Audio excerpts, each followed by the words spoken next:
Good morning everyone. Welcome to LMS. ಹಿಂದಿನ session ಅಲ್ಲಿ ನಾವು ಟ್ರೆಡಿಷನಲ್ ಮೆಥಡ್ ಅಥವಾ ನಾನ್ ಡಿಸ್ಕೌಂಟಿಂಗ್ ಟೆಕ್ನಿಕ್ಸ್ ಯಾವ್ದಿದೆ, ಕ್ಯಾಪಿಟಲ್ ಬಜೆಟಿಂಗ್, ಇವ್ಯಾಲ್ಯೂಯೇಷನ್ ಟೆಕ್ನಿಕ್ಸ್ಗಳು, ಅದರಲ್ಲಿ ಸೆಕೆಂಡ್ ಒನ್ ಅಂದ್ರೆ ಮೊದಲು ಪೇಬ್ಯಾಕ್ ಪೀರಿಯಡ್ ಬಗ್ಗೆ ಡಿಸ್ಕಸ್ ಮಾಡಿದ್ವಿ. Second one accounting rate of return method ಅನ್ನ ಥಿಯರಿ ಕಾನ್ಸೆಪ್ಟ್ಗಳನ್ನ ನಾವು ಹಿಂದಿನ ಸೆಷನ್ ಅಲ್ಲಿ ಚರ್ಚೆ ಮಾಡಿದ್ವಿ ಅಥವಾ ತಿಳ್ಕೊಂಡಿದ್ವಿ. ಈ ಒಂದು ಸೆಷನ್ ನಲ್ಲಿ accounting rate of return method ಮೇಲೆ ಪ್ರಾಬ್ಲಮ್ಸ್ ಗಳನ್ನ ಮಾಡೋಣ. ಓಕೆನಾ? ಹಿಂದಿನ ಸೆಷನ್ ಅಲ್ಲಿ ನಾವು ಕಂಪ್ಲೀಟ್ ಥಿಯರಿ ಪಾರ್ಟ್ ಅನ್ನು ನಾವು ಕಲ್ತ್ಕೊಂಡ್ವಿ.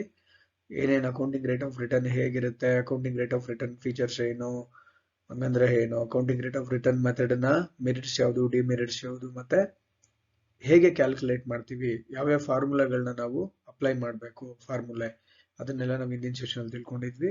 ಈ ಸೆಷನ್ ಅಲ್ಲಿ ಲೆಕ್ಕಗಳನ್ನ ಮಾಡೋಣ.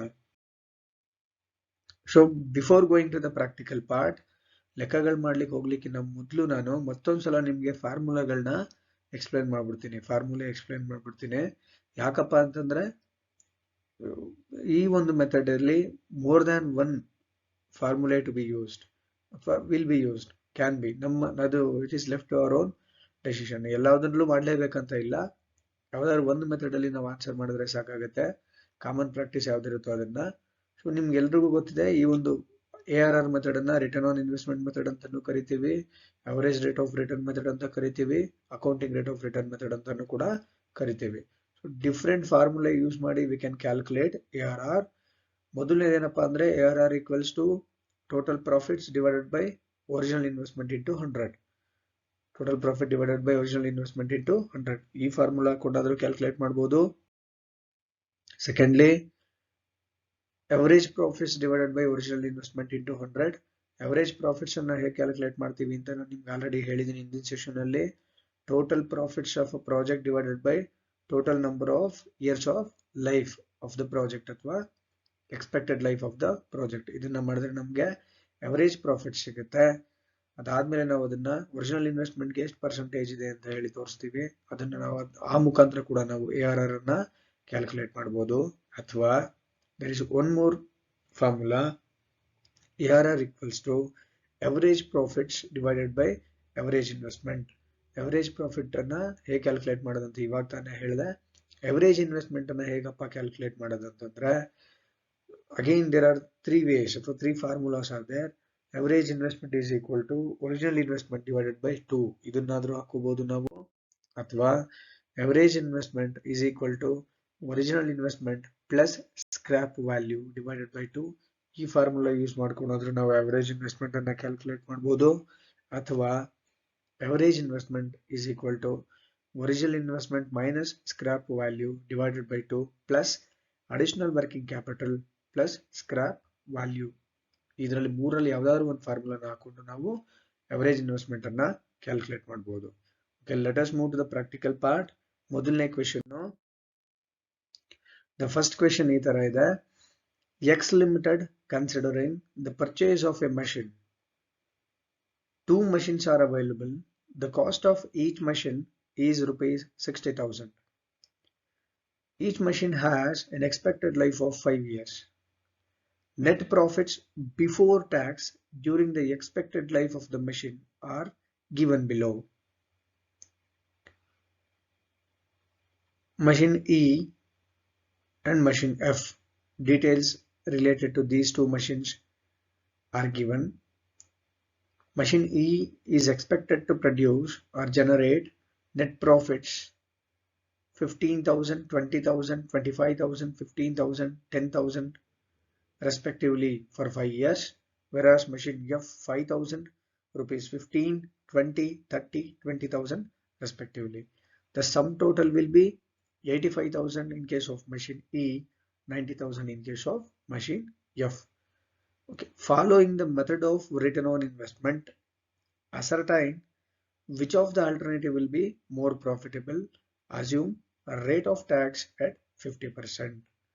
Okay, ಇದು ಕ್ವೆಶ್ಚನ್.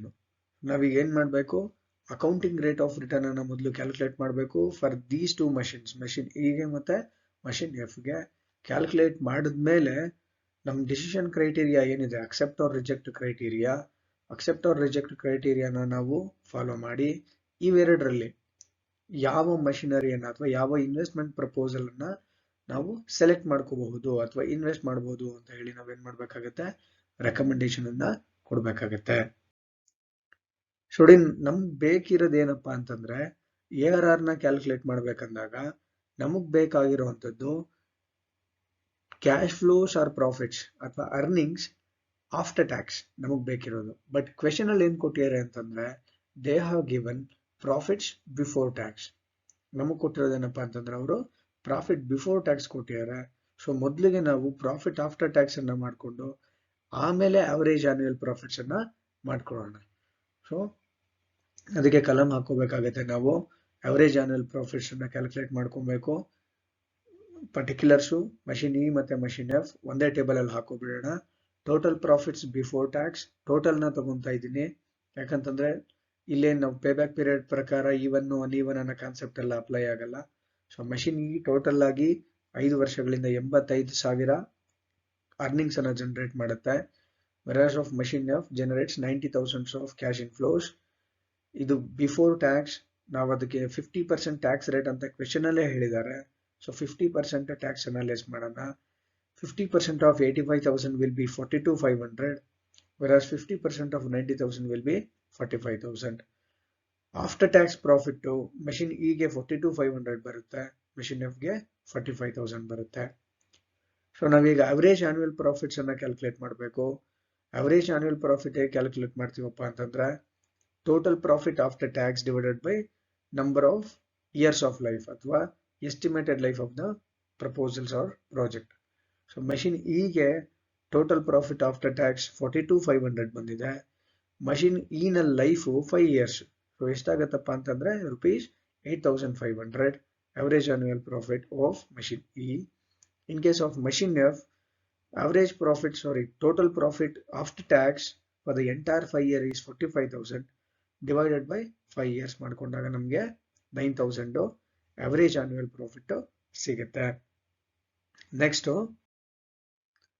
ನಾವು average investment ಅನ್ನ ಕ್ಯಾಲ್ಕುಲೇಟ್ ಮಾಡ್ಕೊಬೇಕು. average investment ಅನ್ನ ಕ್ಯಾಲ್ಕುಲೇಟ್ ಮಾಡ್ಕೊಳ್ಲಿಕ್ಕೆ there are 3 ಫಾರ್ಮುಲೆ. ನಾವು ಅದರಲ್ಲಿ ಯಾವ್ದಾದ್ರು ಒಂದನ್ನ ಯೂಸ್ ಮಾಡ್ಕೊಬಹುದು. ಮೊದಲನೇ ಫಾರ್ಮುಲಾ ಬಂದು ನಾನು ನಿಮ್ಗೆ ಆಲ್ರೆಡಿ ಹೇಳಿದ್ದೀನಿ, average investment is equal to original investment divided by 2. ಎರಡನೇ formula original investment plus scrap value divided by 2. ಮೂರನೇ ಫಾರ್ಮುಲಾ ಬಂದ್ಬಿಟ್ಟು original investment minus scrap value divided by 2 plus additional working capital plus scrap value scrap value. ಈ ಒಂದು formula ಇದೆ. ನಾವು ಇದರಲ್ಲಿ ಯಾವ್ದನ್ನಾದ್ರೂ ಕೂಡ ನಾವೇನ್ ಮಾಡ್ಬೋದು, ಯೂಸ್ ಮಾಡ್ಕೋಬಹುದು. ಸೊ ನಾವೀಗ ಎರಡನೇ ಫಾರ್ಮುಲಾ ಏನಿದೆ average investment is equal to original investment plus scrap value divided by 2 ಇದನ್ನ ಫಾಲೋ ಮಾಡೋಣ. ಮಷಿನ್ ಇಗೆ ಬರೋಣ. Original investment 60,000, there is no scrap value divided by 2 30,000 ಆಗುತ್ತೆ. ಮಷಿನ್ ಎಫ್ ನ ಕೇಸಲ್ಲೂ ಕೂಡ ಒರಿಜಿನಲ್ ಇನ್ವೆಸ್ಟ್ಮೆಂಟ್ 60,000ನೇ ಇದೆ, ಡಿವೈಡೆಡ್ ಬೈ 2 ಮಾಡಿದಾಗ 30,000 ಬರುತ್ತೆ. So average investment of both the machine E and machine F stands at ₹30,000. Next ನಾವೀಗ ARR ಅನ್ನ ಕ್ಯಾಲ್ಕುಲೇಟ್ ಮಾಡೋಣ. ARR ಈ ಒಂದು ಲೆಕ್ಕದಲ್ಲಿ average return on average investment, ಯಾಕಂದ್ರೆ ನಮ್ಗೆ ಅವರೇಜ್ ರಿಟರ್ನ್ ಅನ್ನ ಕ್ಯಾಲ್ಕುಲೇಟ್ ಮಾಡಿದೀವಿ, ಅವರೇಜ್ ಇನ್ವೆಸ್ಟ್ಮೆಂಟ್ ಅನ್ನು ಕ್ಯಾಲ್ಕುಲೇಟ್ ಮಾಡಿದೀವಿ. ಸೊ ಯಾವ ಫಾರ್ಮುಲಾ ಯೂಸ್ ಮಾಡ್ಕೋಬಹುದು, ಯಾವ ಮೆಥಡ್ ಅಲ್ಲಿ ARR ಅನ್ನ ಕ್ಯಾಲ್ಕುಲೇಟ್ ಮಾಡಬಹುದು ಅಂತಂದ್ರೆ average return on average investment ಈ ಮೆಥಡ್ ಅನ್ನ ಫಾಲೋ ಮಾಡೋಣ.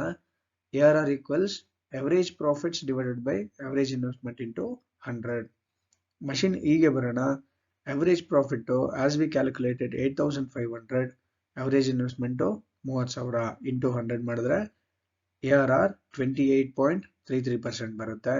ಇನ್ case of machine F average profits 9,000 ಇದೆ, ಅವರೇಜ್ ಇನ್ವೆಸ್ಟ್ಮೆಂಟ್ 30,000 ಇದೆ. 9,000 ಡಿವೈಡೆಡ್ ಬೈ 30,000 ಇಂಟು 100 30% ಬರುತ್ತೆ. ಸೊ ಈ ಒಂದು ಕ್ವೆಶನ್ ಅಲ್ಲಿ ಎರಡು ಮೆಷಿನರಿ ಅಂದ್ರೆ ಎರಡು ಇನ್ವೆಸ್ಟ್ಮೆಂಟ್ ಪ್ರಪೋಸಲ್ಸ್ ಆಲ್ಟರ್ನೇಟಿವ್ ಇದೆ. ಎರಡರಲ್ಲಿ ನಾವು ಯಾವ್ದಾದ್ರು ಒಂದನ್ನು ಮಾತ್ರ ಸೆಲೆಕ್ಟ್ ಮಾಡಬೇಕು.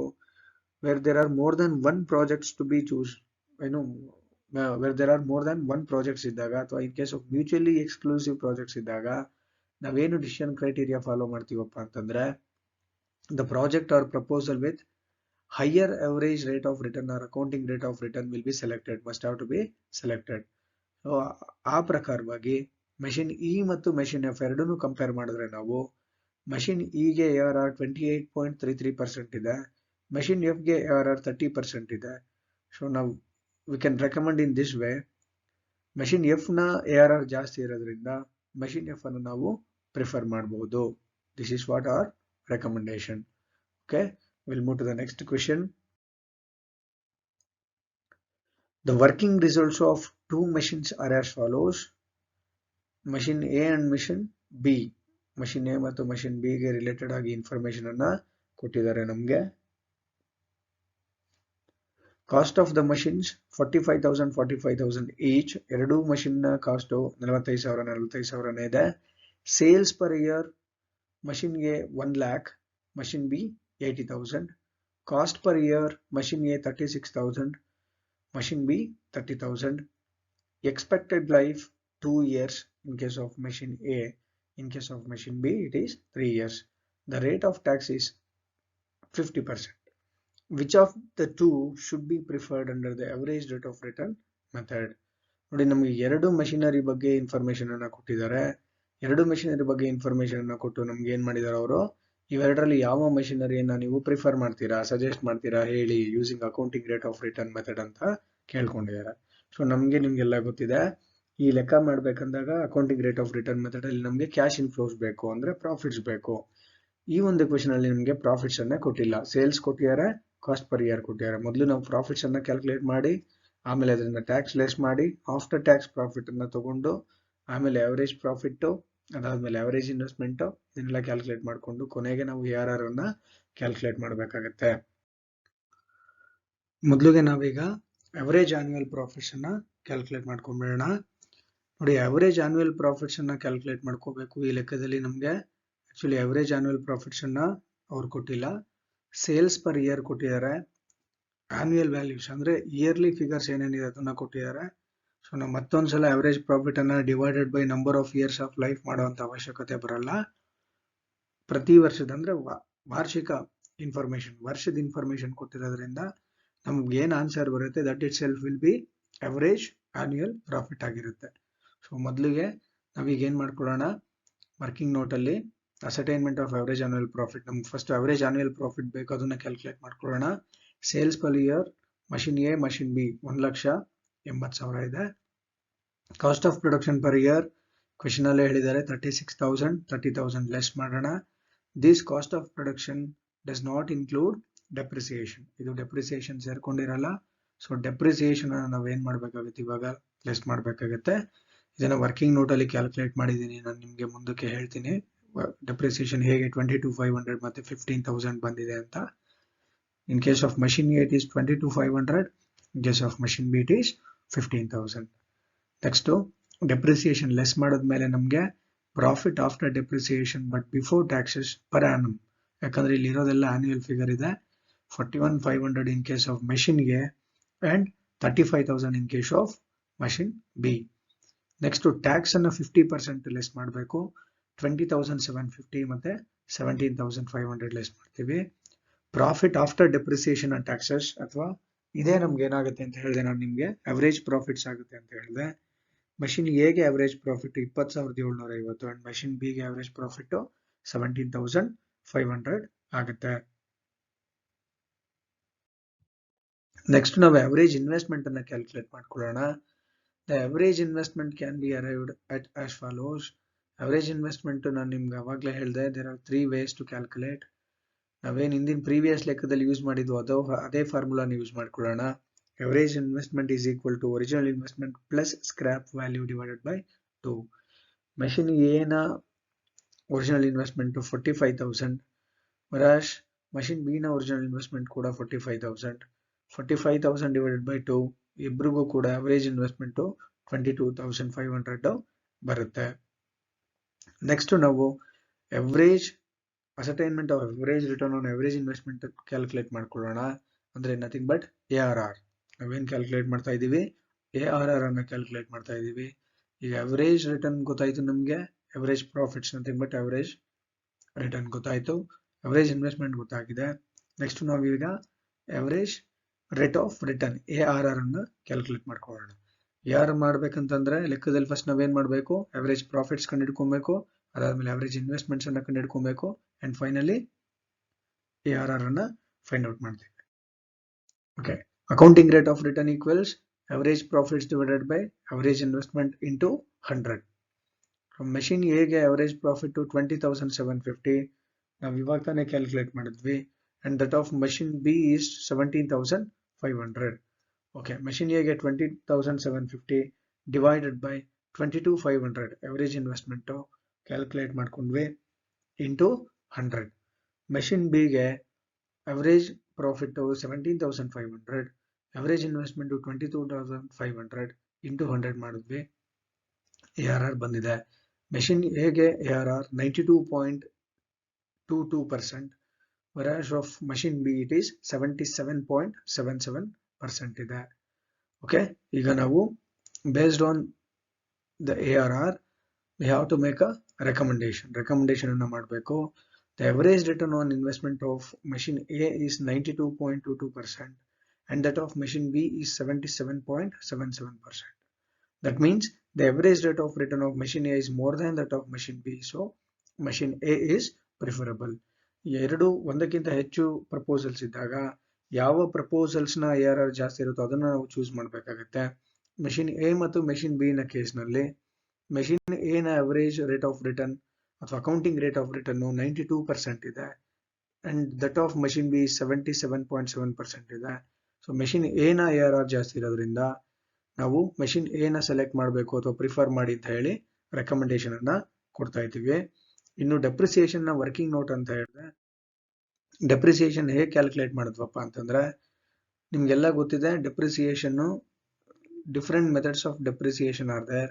ನಾವು ಸ್ಟ್ರೈಟ್ ಲೈನ್ ಬೇಸಿಸ್ ಅನ್ನ ಕ್ಯಾಲ್ಕುಲೇಟ್ ಮಾಡ್ಕೊಂಡಿದ್ದೀವಿ, ಯಾಕಂದ್ರೆ ನಮ್ಗೆ ಕೊಟ್ಟಿರುವಂತ ಇನ್ಫಾರ್ಮೇಶನ್ ಅಲ್ಲಿ ಏನು ಹೇಳಿಲ್ಲ ಕ್ಲಿಯರ್ ಆಗಿ ಯಾವ ಮೆಥಡ್ ಅಂತ. But we have original cost of investment and we are having the details of life of the investment. So ನಾವು ಈಸಿಯಾಗಿ ಸ್ಟ್ರೈಟ್ ಲೈನ್ ಬೇಸಿಸ್ ಅಲ್ಲಿ ನಾವೇನ್ ಮಾಡ್ಬೋದು, ಡೆಪ್ರಿಸಿಯೇಷನ್ ನ ಕ್ಯಾಲ್ಕುಲೇಟ್ ಮಾಡ್ಕೊಬಹುದು.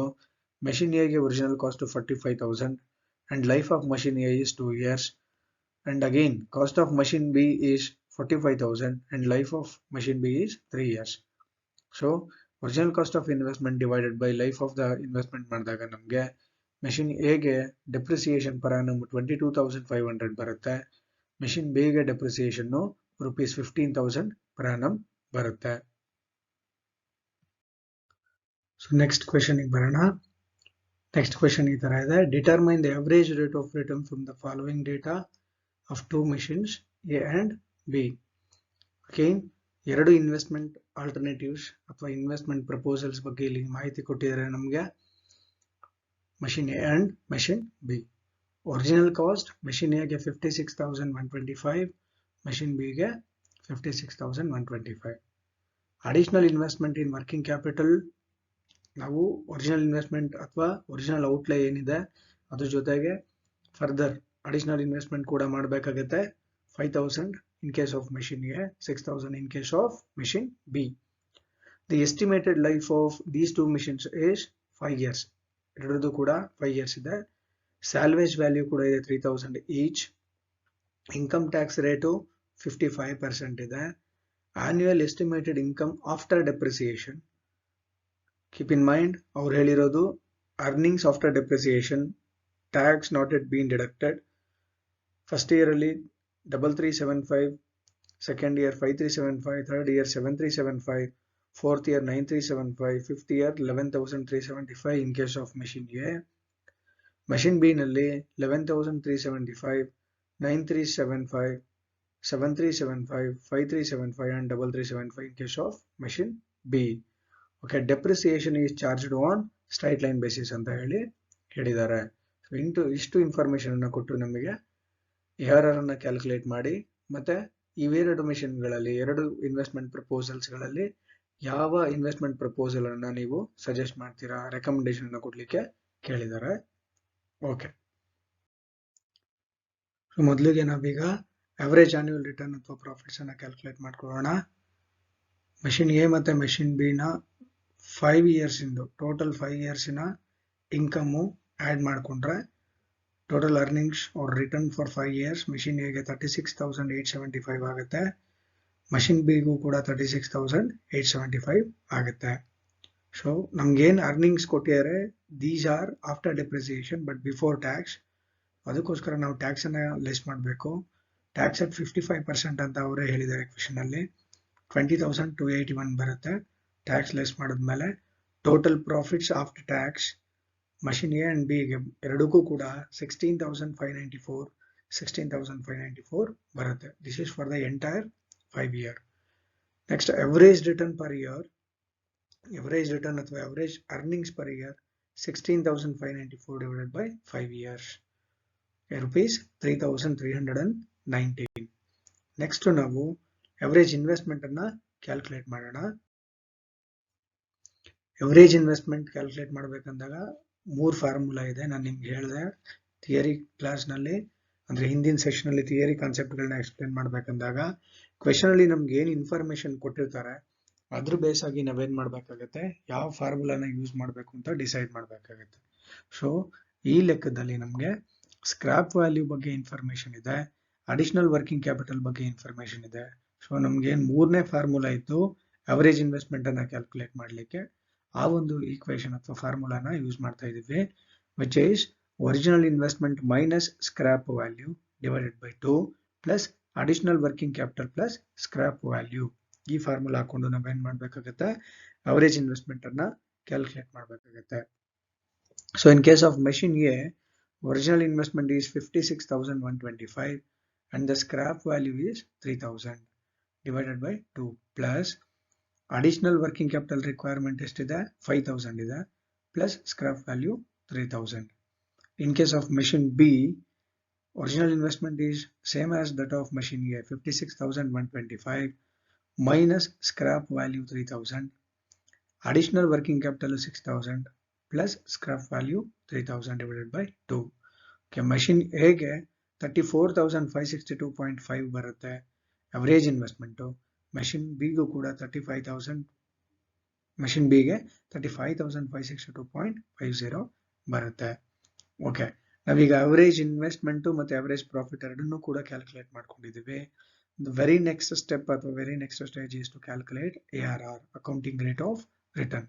ಸೊ ಇಲ್ಲಿ ನಾವು ಅವರೇಜ್ ಪ್ರಾಫಿಟ್ ಮತ್ತೆ ಅವರೇಜ್ ಇನ್ವೆಸ್ಟ್ಮೆಂಟ್ ಎರಡೂ ಇರೋದ್ರಿಂದ average return on average investment ಫಾರ್ಮುಲಾನ ಹಾಕೊಂಡು ನಾವು ARR ಅನ್ನ ಕ್ಯಾಲ್ಕುಲೇಟ್ ಮಾಡ್ತೀವಿ.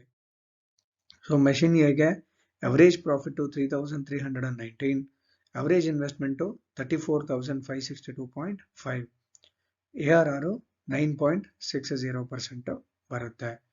ಮಷಿನ್ ಬಿಗೆ ಅವರೇಜ್ ಪ್ರಾಫಿಟ್ ಸೇಮ್ ಆಸ್ ಇದೆ, ಏನು ಮಷಿನ್ ಎಗೆ ಎಷ್ಟಿದೆಯೋ ಅಷ್ಟೇ ಸೇಮ್ ಇದೆ, 3,319, ಬಟ್ ಅವರೇಜ್ ಇನ್ವೆಸ್ಟ್ಮೆಂಟ್ 35,562.50 ಇದೆ. ನಾವು ಫಾರ್ಮುಲಾ ಹಾಕೊಂಡು ಅಪ್ಲೈ ಮಾಡಿ ವ್ಯಾಲ್ಯೂ ಕಂಡಿಡಿದಾಗ 9.33% ARR ಬರುತ್ತೆ. ಸೊ ನಾವೀಗ ರೆಕಮೆಂಡೇಶನ್ ಅನ್ನ ಕೊಡಬೇಕು ಬೇಸ್ಡ್ ಆನ್ ಅವರ್ ಇವ್ಯಾಲ್ಯೂಯೇಷನ್ಸ್. ನಾವು ಇವ್ಯಾಲ್ಯೂಯೇಟ್ ಮಾಡಿದ್ವಿ ARR ಅನ್ನ ಯೂಸ್ ಮಾಡಿಕೊಂಡು ಮೆಷಿನ್ ಎ ಮತ್ತೆ ಮೆಷಿನ್ ಬಿ ಎರಡರಲ್ಲಿ ಯಾವ್ದರ ಅಕೌಂಟಿಂಗ್ ರೇಟ್ ಆಫ್ ರಿಟರ್ನ್ ಜಾಸ್ತಿ ಇರುತ್ತೋ ಅದನ್ನ ನಾವು ಸಜೆಸ್ಟ್ ಮಾಡಬೇಕಾಗತ್ತೆ. So average return on average investment is 9.60% in case of machine A and 9.33% in the case of machine B. So machine A having a greater accounting rate of return, that is why machine A is preferable. Okay, one note anna kottidini nanu, the data relating to the method of depreciation is of no relevance as the depreciation on the machine has already been deducted from the estimated income. So question ಅಲ್ಲಿ ಅವ್ರು ಏನ್ ಮಾಡಿದ್ದಾರೆ, straight line basis of depreciation is followed ಅಂತ ಹೇಳಿದ್ದಾರೆ.